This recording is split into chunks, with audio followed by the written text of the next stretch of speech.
Aí, manda ver, Ítalo. Boa aula.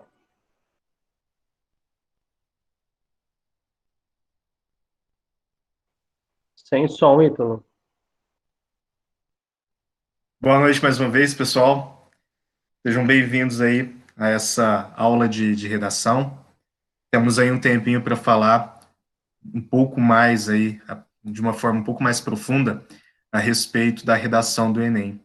Vocês sabem a importância que ela tem na, na média total da prova, né?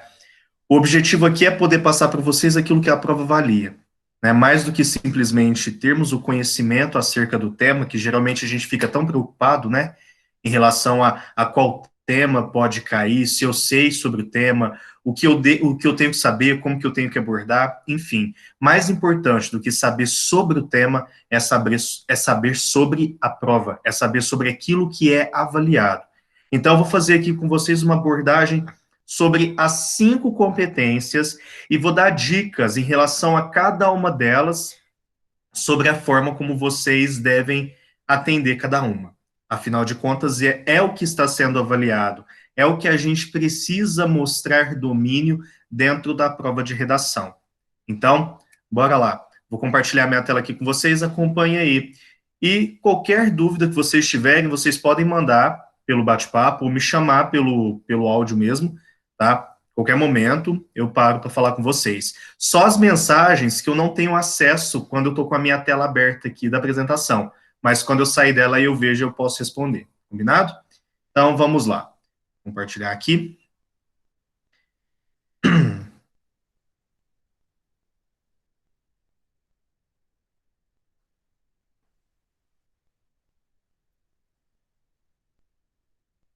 Então vamos lá. Né, as competências avaliadas. Gente, fazer redação do Enem, a gente tem que conhecer as competências.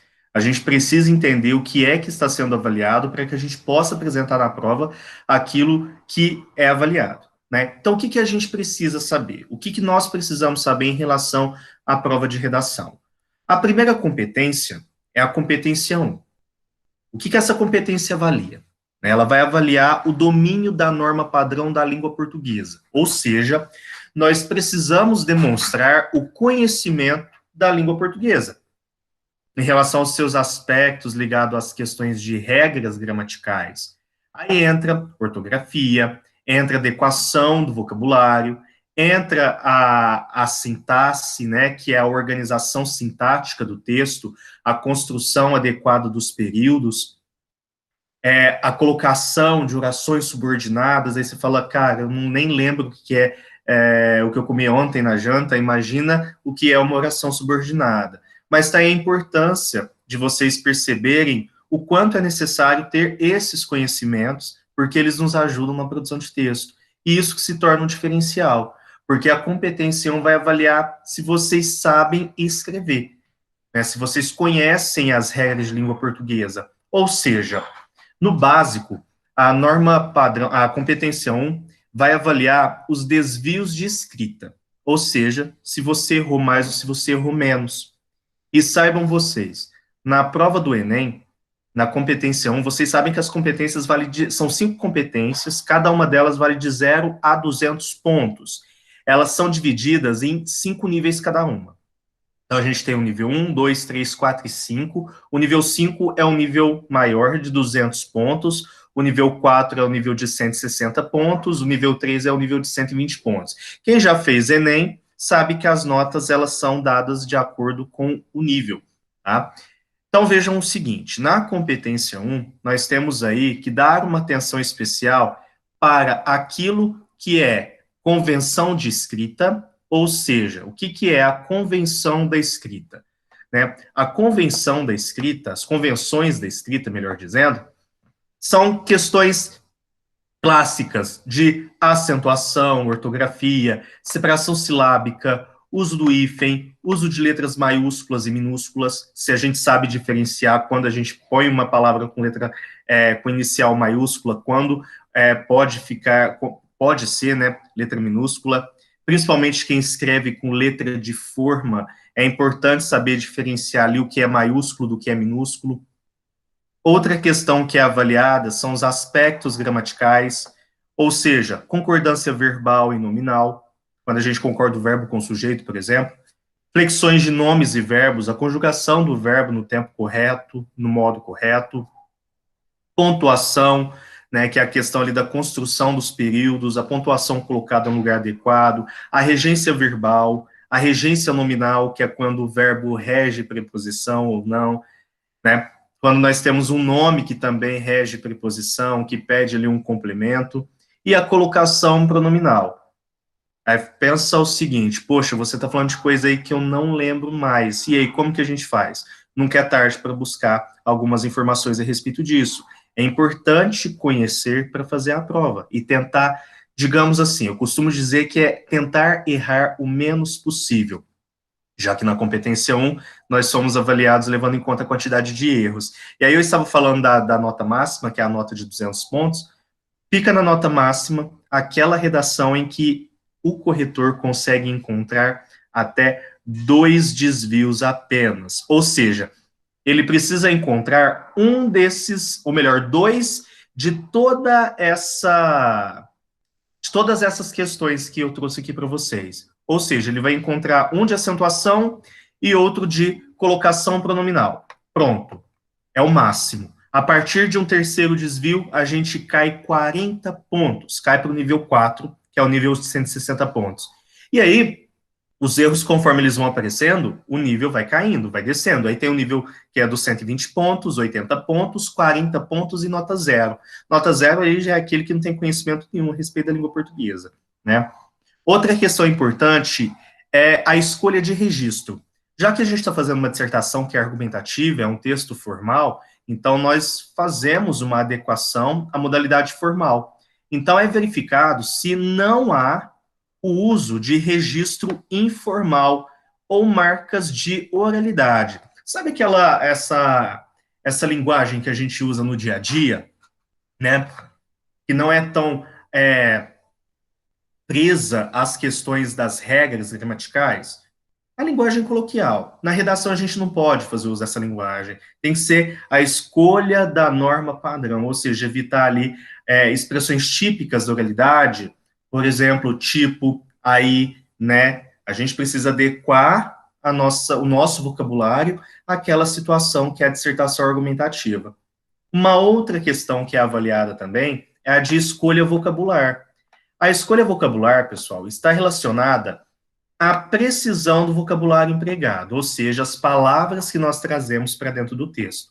Nesse momento, verifica-se se as palavras são usadas em seu sentido correto e se funcionam no contexto em que são empregadas. Vale ressaltar, pessoal, que a redação do Enem não procura, digamos assim, para quem conhece literatura, né, Clarice Lispector e Olavo Bilac. Olavo Bilac foi um importante, se não me engano, autor do Parnasianismo, né, que foi um período da literatura em que eles pregavam o culto à forma do poema, né, com a questão da estética. Não é isso. A prova quer reconhecer um aluno que tem domínio da norma padrão da língua portuguesa. Só isso. Então, palavras muito rebuscadas que não pertencem ao nosso vocabulário, ao nosso domínio, são desnecessárias. Tá? Então, a gente vai tentar usar a língua portuguesa da melhor forma possível e tentar atender às regras gramaticais, sejam de convenções da escrita, sejam ligadas às questões gramaticais em si, como concordância verbal e nominal. Ou seja, competência 1, tem que mandar bem na língua portuguesa. É permitido até 2 desvios para alcançar a nota máxima. A partir de 2, a nota vai caindo de acordo com a quantidade de desvios. Beleza? Essas são as considerações que eu tenho para fazer, né, a respeito da competência 1. Agora, as próximas competências já estão ligadas ao conhecimento que vai além do linguístico, além da língua portuguesa. Agora é o conhecimento de mundo. É o conhecimento que nós temos a respeito do tema e além do tema. O que eu quero dizer com isso? É importante entender que a competência 2 ela vai avaliar a forma como vocês compreendem a proposta de redação. Você tem lá um tema para ser discutido, a redação quer que você discuta aquele tema. Então, você precisa mostrar a compreensão da proposta de redação. A compreensão da proposta. É entender o tema e saber exatamente aquilo que você tem que discutir a respeito dele. Bom, além de compreender a proposta de redação, a competência 2 também vai avaliar aquele conhecimento que você tem cultural. O que seria esse conhecimento cultural? Sabe um livro que você leu? Uma aula de filosofia a que você assistiu? Um filme a que você assistiu? Uma série de que você gosta? Isso é conhecimento cultural. São conceitos das várias áreas do conhecimento. Quando você consegue pegar o tema, olhar aquilo que você está discutindo a respeito do tema e fazer uma conexão com aquele conteúdo cultural que você conhece. A prova valoriza esse conteúdo cultural. Então é importante que nós coloquemos esse conteúdo dentro do nosso texto, obviamente articulado à discussão. Ele precisa fazer parte do todo do texto. Vou falar mais disso. E outro aspecto avaliado pela competência 2, ela avalia três aspectos: a compreensão do tema, o uso de repertório sociocultural, que é esse conhecimento aí, esses conceitos das várias áreas do conhecimento, e também os limites estruturais do texto dissertativo argumentativo. Vejam que a redação pede para vocês um texto dissertativo argumentativo. E o que é um texto dissertativo argumentativo? É um texto em que a gente expressa um posicionamento, uma tese, de forma imparcial e defende esse posicionamento por meio de argumentos, ou seja, a gente justifica aquele posicionamento, a gente explica a razão de nos posicionarmos de determinada forma. Só que tudo isso tentando manter uma distância do texto. É um texto impessoal. Vamos falar um pouquinho mais disso. Olha, então, resumindo para vocês, a competência 2 avalia três aspectos. Então, ela avalia a estrutura, a dissertação argumentativa. Então, se é dissertação argumentativa, eu preciso de ter uma tese e preciso de ter argumentos defendendo uma tese. Se no meu texto eu não apresento tese nem argumentos que defendam essa tese, ela não é dissertação argumentativa. Fica um texto informativo, quando a gente apenas expressa informações sobre o tema. Quando a gente fala só sobre o tema, mas sem darmos a nossa opinião, a gente não está fazendo uma dissertação argumentativa. Ela fica expositiva. A gente está falando sobre o tema, mas sem dar um posicionamento. Então, a dissertação argumentativa tem que ter tese e argumentos defendendo essa tese. O outro aspecto avaliado é o atendimento ao tema. Isso quer dizer o quê? Aquela frase temática que aparece lá na proposta de redação, aquilo tem que ser trazido para a redação. Uma vez que eu deixo de falar exatamente sobre aquilo que é determinado pela prova, eu corro dois riscos. O tangenciamento, que é quando eu não falo do tema, eu falo do assunto. Então, por exemplo, eu preciso falar de violência nas escolas. E eu falo apenas de violência, não falo de escolas. Eu estou tangenciando, eu estou falando do assunto. A minha nota cai consideravelmente. Agora, em situações piores, a fuga ao tema também é outra questão. É quando a gente não fala sequer do assunto. É para falar de violência na escola, eu resolvo falar de meio ambiente. Percebam que não tem nada relacionado com violência. Aí ocorre a fuga, o que zera a redação. O tangenciamento, a gente perde nota na competência 2, que avalia o atendimento ao tema, e na próxima competência, que é a que a gente vai ver, que é a argumentação, e também na proposta de intervenção, que é a competência 5, que eu vou falar logo mais. E por último, é preciso colocar o repertório sociocultural legitimado. O que é um repertório sociocultural legitimado? É um repertório que tenha referência, ou seja, é um livro, é um nome de algum autor, é um filósofo, é um sociólogo, é um geógrafo, é um especialista.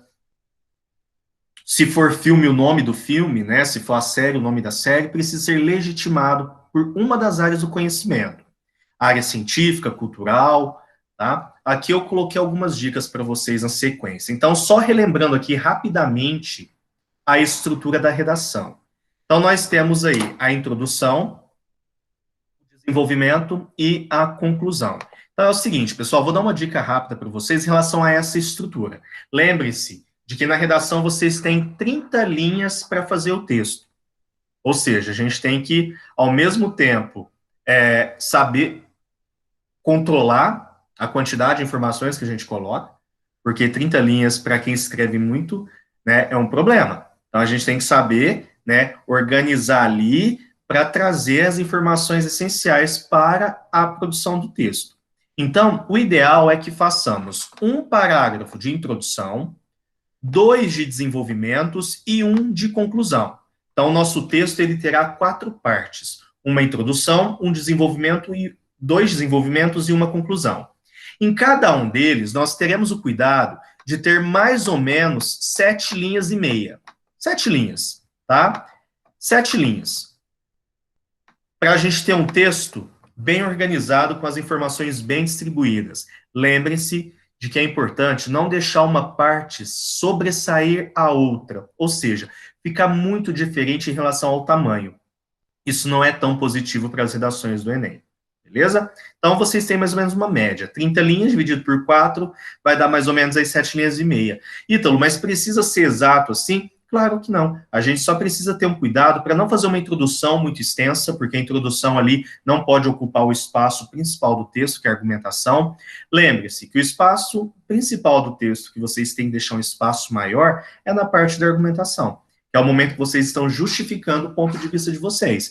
Ou seja, 2 parágrafos que são totalmente importantes e merecem um espaço privilegiado dentro da redação, tá? Bom, agora eu vou falar um pouquinho para vocês em relação aos conhecimentos que a gente pode trazer para dentro do texto, que são os repertórios legitimados. Então, vejam, nós podemos trazer ali, dependendo do tema, o tema ele precisa ter uma relação com aquilo que faz parte do nosso conhecimento. Não adianta eu citar o Aristóteles no meu texto, se aquilo que eu estou citando do Aristóteles não tem relação com o que eu estou discutindo. Aquela citação vai ser em vão. Em vez dela me ajudar, ela vai me prejudicar. Então, eu preciso estar ciente da referência, né, do repertório que eu estou trazendo para dentro do texto e fazer o uso desse repertório de forma produtiva, ou seja, que ele esteja associado ao meu texto, ele esteja associado à minha discussão. Então, o que vocês podem usar como repertório? Vejam aí, conceitos e suas definições, ou seja, pegar um conceito de um dicionário, lembra de um conceito de alguma coisa? Então, vocês podem colocar isso na prova, funciona como repertório, tá? Vocês podem usar fatos ou períodos históricos reconhecidos, né? Vocês podem usar, né, isso obviamente vai depender do tema, Revolução Industrial, Revolta da Vacina, vocês podem usar questões importantes que vocês têm estudado em história. Qualquer informação histórica vocês podem trazer para dentro do texto, desde que ela tenha relação com o tema proposto. Vocês podem também fazer referências a nomes de autores, filósofos, poetas, livros, obras, peças, filmes, esculturas, músicas. Sabe, música é muito bem-vinda como referência para dentro do texto. Música é elemento cultural, bem como as esculturas, questão artística, né? Tudo isso pode servir para trazer conhecimento cultural para dentro do nosso texto. Além disso, a gente pode fazer referência a estudos ou pesquisas, vai que a gente lembra de uma pesquisa feita por tal universidade, né? Vai que a gente lembra que de um determinado dado do IBGE, por exemplo. Outra questão que serve como referência, como repertório legitimado, é referência a personalidades, celebridades, figuras, personagens, desde que conhecidos. Sei lá, eu consigo relacionar isso que eu estou falando com a Anitta. Sei lá, a Anitta veio na minha cabeça. Então eu vou pegar ali a Anitta, alguma coisa que a Anitta fez que tem relação com o tema e vou colocar ali na minha discussão. É isso que vale.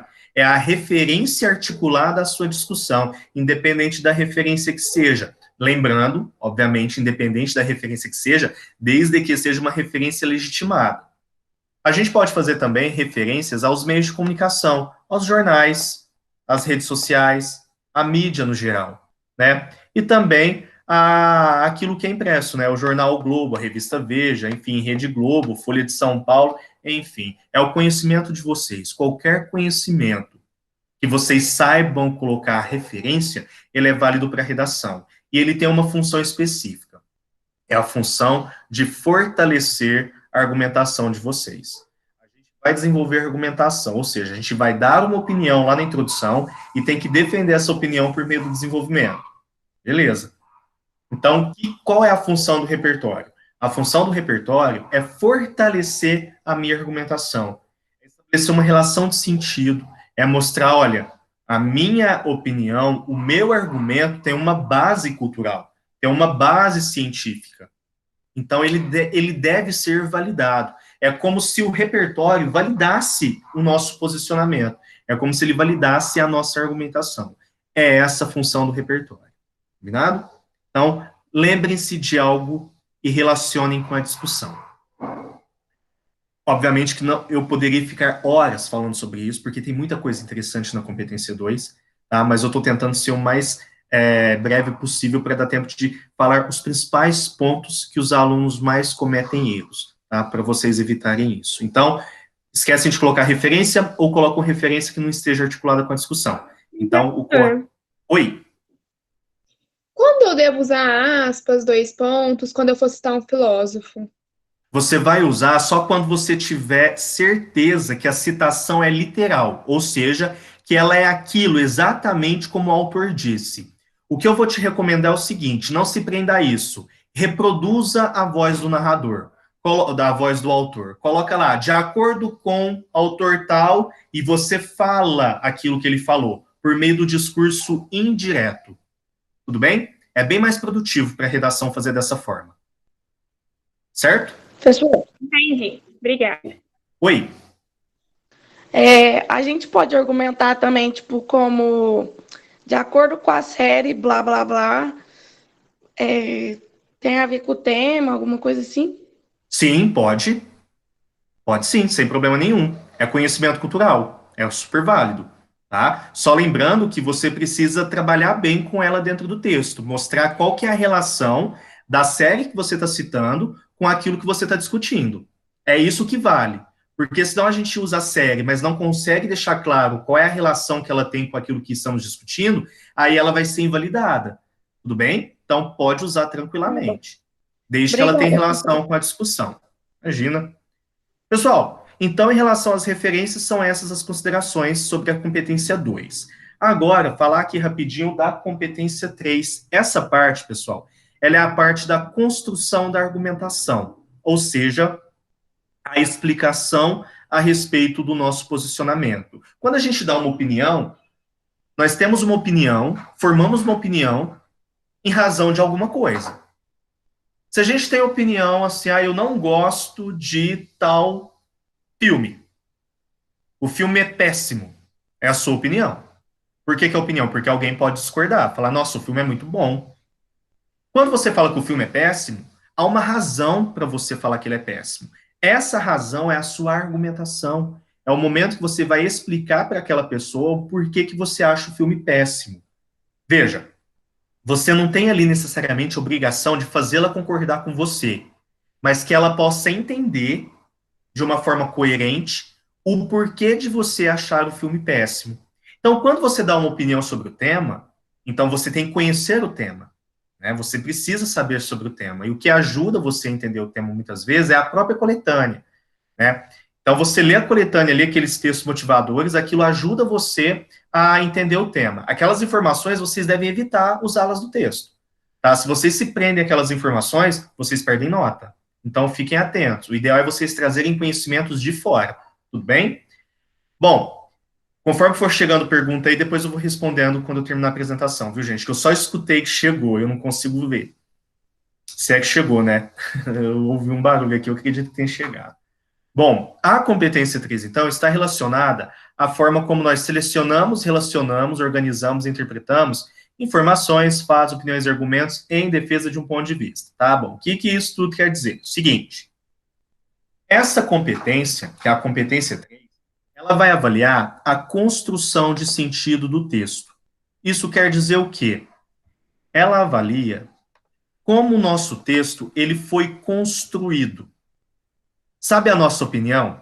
Lá na introdução, que a gente vai dar na introdução, a nossa discussão tem que ser a respeito daquela opinião que foi dada. A gente tem que defender aquilo que foi colocado na introdução. Eu não posso falar de outra coisa. Se não foi apresentado na introdução, eu não posso falar no desenvolvimento. E a competência 3 vai avaliar justamente essa conexão, essa lógica. Então, essa competência vai avaliar a construção de sentido do texto. Ela reconstrói o caminho percorrido e os recursos mobilizados na argumentação. Ou seja, ela vai avaliar se nós apresentamos aqui, vou tentar escrever, pessoal, a letra aqui não vai ficar muito legal, não, mas é só para a gente entender. A tese que é apresentada na introdução e se a argumentação ela está de acordo com essa tese. Ou seja, aqueles 2 parágrafos de desenvolvimento precisam fazer referência à tese que foi apresentada. Então, aquela tese apresentada lá, eu vou desenvolvê-la por meio da argumentação. Eu preciso cumprir exatamente aquilo que foi apresentado. Uma outra questão importante é saber escolher quais argumentos, quais explicações são mais adequados, tanto em relação ao tema quanto em relação ao nosso ponto de vista. E aí a gente tem que trazer aqueles argumentos de uma forma que eles fiquem relacionados e organizados, que eles fiquem, né, aqui, ó, de forma clara. Ou seja, o corretor precisa olhar para o nosso texto e entender qual é a nossa opinião e o que a gente usa para defendê-la, tá certo? Então, a gente tem que desenvolver a nossa opinião, ou seja, são 2 parágrafos para argumentar, em que a gente tem que explicar o porquê a gente está dando aquela opinião sobre o tema proposto. É essa a função da competência 3. Uma outra questão, aqui é importante falar, que os parágrafos da argumentação devem ser um desdobramento da tese do texto. A tese é a opinião sobre o tema. A tese foi apresentada lá na introdução.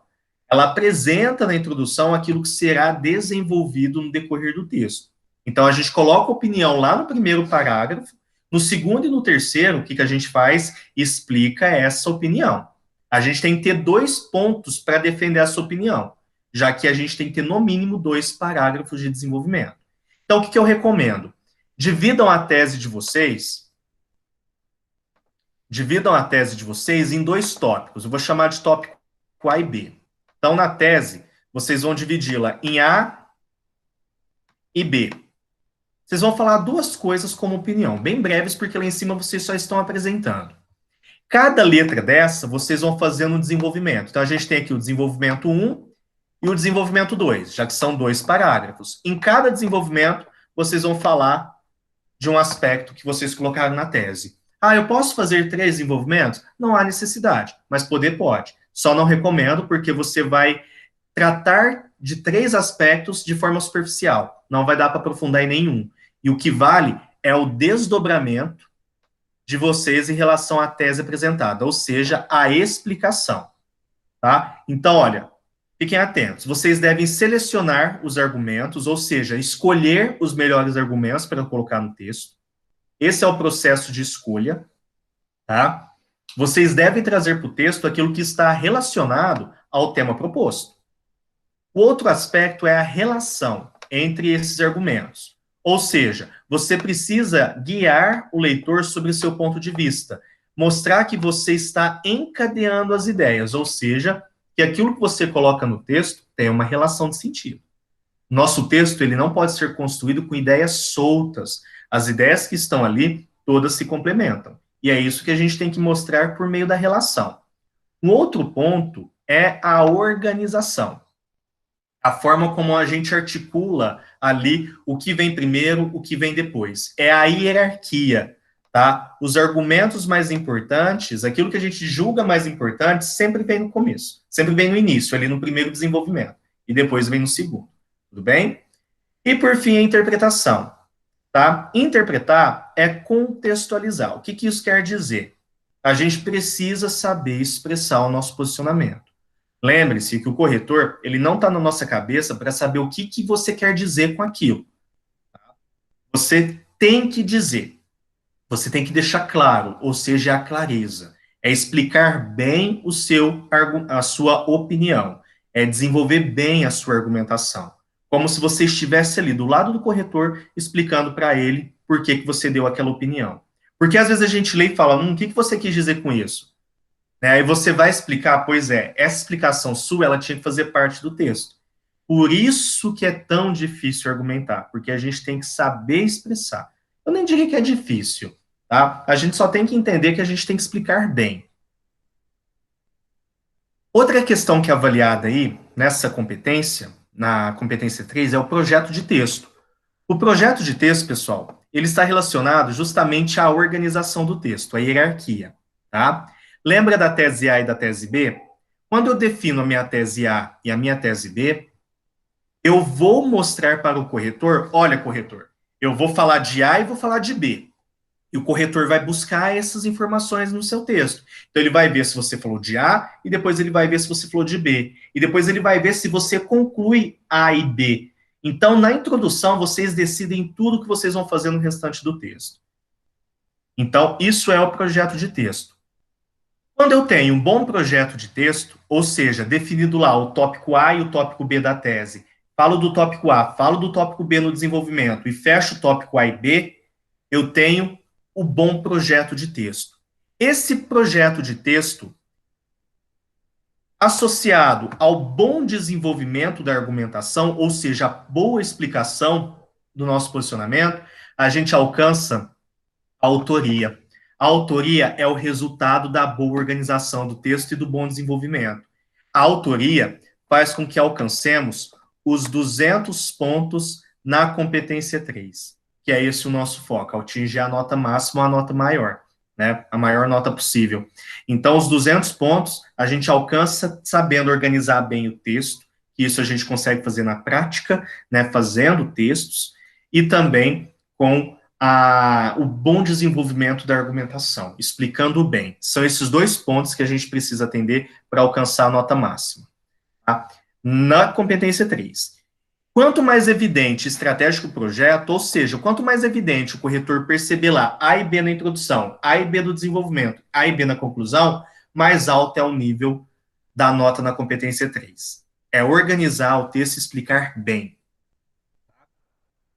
Bom, então, em relação à competência 3, é a organização do desenvolvimento dos argumentos do texto, aqui é um S, a dos argumentos do texto. Então, a gente precisa explicitar as relações entre os argumentos e o ponto de vista defendido, contextualizando e fundamentando as afirmações feitas sem deixar essa tarefa para o leitor. Ou seja, sem deixar a tarefa do leitor buscar tentar uma forma de entender aquilo que você escreveu. Você vai deixar tudo muito bem explicadinho para ele não ter essa tarefa. Então, o texto ele precisa ser organizado, com as ideias bem desenvolvidas, para que não cause dúvidas no momento da correção. Tudo bem? Deixa eu só dar uma olhadinha na hora, pessoal. Tenho só mais alguns minutinhos, falar rapidinho aqui da competência 4 e da competência 5, que são as duas últimas, tá? A competência 4, ela vai avaliar um outro aspecto linguístico, que são as conjunções que nós usamos no texto, se nós repetimos palavras em excesso, como nós ligamos uma parte do texto a outra parte, tá? Então, nós temos 2 tipos de coesão, que é a coesão referencial, é quando a gente coloca uma palavra no texto e depois a gente retoma aquela palavra, de forma que não façamos uma repetição. E a coesão sequencial é o uso das conjunções, dos pronomes, dos advérbios, tudo aquilo que ajuda a ligar as partes do texto. Ou seja, marquem aí, olha, dica ouro, hein? Dica fundamental. Na competência 4, nós devemos mostrar 2 momentos de coesão, que é a coesão intraparágrafos e a coesão interparágrafos. O que é cada uma delas? A intra, nós fazemos a coesão dentro dos parágrafos, ou seja, ligamos um período ao outro por meio de conectivo. E a coesão inter é entre os parágrafos. Vou ilustrar aqui para vocês, olha. A coesão intraparágrafos, nós temos dentro dos parágrafos. Observem aqui que ela está, olha, principalmente depois do ponto final. O parágrafo de vocês, ele tem que ser dividido em partes, tá? Geralmente nós temos ali de 3 partes, pelo menos. A ideia central, a argumentação e o fechamento daquilo. Essa coesão, ela é a intraparágrafos, porque ela acontece dentro dos parágrafos. Olha, percebam, ela está dentro. E a interparágrafos é a que começa, é a que introduz, na verdade, os parágrafos. Ela precisa aparecer no texto. Essas 2 formas de coesão, elas são obrigatórias, elas são muito importantes. Então, usem conectivos. Ah, Ítalo, eu tenho dificuldade para usar conectivo. Então, é momento de estudar as conjunções. É momento de estudar as orações coordenadas e as orações subordinadas, que eu comentei lá na competência 1. É necessário para a gente mandar bem na redação. Beleza? E aqui, para a gente encerrar, e eu respondo algumas dúvidas que surgirem, a competência 5. A competência 5 é a elaboração da proposta de intervenção. Vocês sabem que a proposta de intervenção é instrumento de avaliação no Enem. Se eu não coloco proposta de intervenção, eu perco nota naquela competência, ou seja, são 200 pontos a menos. A proposta de intervenção é quando a gente discute o problema A e B e a gente tem que pensar em algo para resolver A e B. Resolver ou amenizar, a gente não precisa resolver a situação, a gente pode apenas amenizar o problema. E como que a gente faz essa proposta? Lembrando que ela tem que respeitar os direitos humanos. Como que a gente faz? Anotem aí, sigam a sequência. Agente, aquele que executa a ação é aquilo que deverá ser feito. A gente pode colocar uma exemplificação dessa ação, que é o detalhamento. Depois, a gente apresenta um modo daquela ação ser executada. E aqui eu vou dar uma dica para vocês. Usem a conjunção por meio de. Tá? Então, o governo deve aumentar o investimento nas escolas por meio de parcerias com empresas privadas. Tá? O por meio de indica o modo. E aí você pode detalhar também com uma exemplificação. O detalhe, vocês devem lembrar que ele é exemplo. Então, vocês podem, inclusive, usar a expressão por exemplo. O por exemplo, o corretor vai bater o olho aqui e vai ver que você exemplificou. E, por fim, o efeito, que é o resultado daquilo que vocês sugeriram para ser feito. Ou seja, quando você indica algo para ser feito, você imagina o resultado daquilo. Então, são 5 elementos que a gente tem que ter na redação. Agente, ação, detalhamento. Esse detalhamento, ele pode ser feito ou para ação ou para o modo. Tanto faz. Não precisa detalhar os dois. Agora, se quiser, pode também. O importante é que pelo menos um esteja detalhado. Então, para alcançar 200 pontos, nós precisamos de 5 elementos. Agente, ação, modo, detalhamento e efeito. Cada elemento desse vale 40 pontos. A partir do momento que eu deixo de colocar um elemento, eu estou perdendo 40 pontos. É muita coisa. Beleza, gente? Bom, agora eu vou responder aí se surgir alguma dúvida, quem quiser perguntar algo. Deixa eu só voltar para a tela aqui. Deixa eu ver se alguém perguntou alguma coisa. Marília perguntou, não podemos utilizar na redação a primeira pessoa, né? Exatamente, Marília. Como eu falei lá no início, o texto ele é impessoal. A gente precisa demonstrar ali um distanciamento do texto. Esse distanciamento ele é fundamental. Então, a gente vai usar a terceira pessoa do singular, mais a partícula C. O que isso quer dizer? Em vez de colocar podemos, acreditamos, a gente coloca lá, pode ser, verbo no singular, terceira pessoa do singular, mais o pronome ser. Acredita, tracinho, ser, em vez de colocar acreditamos, ou eu acredito. O eu não pode aparecer na redação de forma alguma, beleza? A gente tem que manter um distanciamento. Isso é característica fundamental da dissertação argumentativa. Mesmo que estejamos ali dando a nossa opinião, a gente vai dar de uma forma distante, imparcial. Rafaela, eu costumo dizer o seguinte, no Enem vai cair tema que não está bombando na mídia, tá? O Enem, eu costumo dizer que vai trazer ali temas periféricos, temas que fazem parte da sociedade. O cachorro está latindo aqui. Temas que fazem parte da nossa realidade, mas que não tem ampla discussão.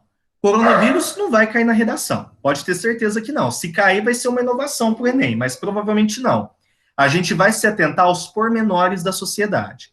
Então, eu não faço ideia de um tema que pode cair para eu indicar para vocês. Eu acredito que seja temas periféricos. Estão aí, fazem parte da sociedade, mas não são amplamente divulgados ou discutidos. Tá? O Luigi Garcia está perguntando aqui se pode começar com é necessário, portanto. Você pode começar, cara, colocando diretamente o portanto, tá? E depois você coloca o é necessário, tá? Ou melhor, você antes, é importante, inclusive, você falar sobre isso, porque antes de você começar a propor algo, você tem que retomar a tese lá da introdução. Então, você coloca, portanto, retoma a tese, que é validar o seu posicionamento, e só na sequência você coloca aquilo que precisa ser feito. Tá certo? Não sei se eu fui claro. Beleza, pessoal? Mais alguém quer Professor. perguntar? Oi. Esse por meio de é para finalizar ou não? Não, não. O por meio de é para indicar o modo como aquela ação será executada. Para finalizar, para mostrar o resultado, que é o efeito, a gente vai usar o a fim de. A fim de, separado, tá? Com o efeito de, com a finalidade de. O por meio é para indicar o modo como a ação será executada. Professor, Oi. a gente estava falando sobre o repertório e tudo mais, né? Se eu trazer um repertório sobre uma série, por exemplo, eu vou ter que desenvolver ele nos meus 2 parágrafos de desenvolvimento, ou eu posso falar sobre o repertório só no meu primeiro parágrafo? Você pode falar sobre ele só no seu primeiro parágrafo, né? Você descreve ali aquele ponto principal que se relaciona com o tema, e é importante que você feche o seu texto com ele. Você não precisa trazê-lo para argumentação, mas se quiser, pode. Não é uma necessidade. O importante é que esse repertório da introdução apareça em algum momento do seu texto. Geralmente, vocês podem olhar isso com base nas redações nota 1000, eles retomam esse repertório para fechar o texto. Ok, Na obrigada. conclusão. Tá certo? Mais alguém quer perguntar algo, pessoal? Professor, tem como você mandar esses slides no grupo? Tem sim, eu peço para os meninos enviar para vocês. Beleza? Certinho, então, obrigada. Tá certo, então, pessoal. Vou encerrar aqui. Já deu aí os 40 minutos. Obrigado aí pela companhia e participação de vocês. Até a próxima. É só eu sair aqui agora, né, Alexandre?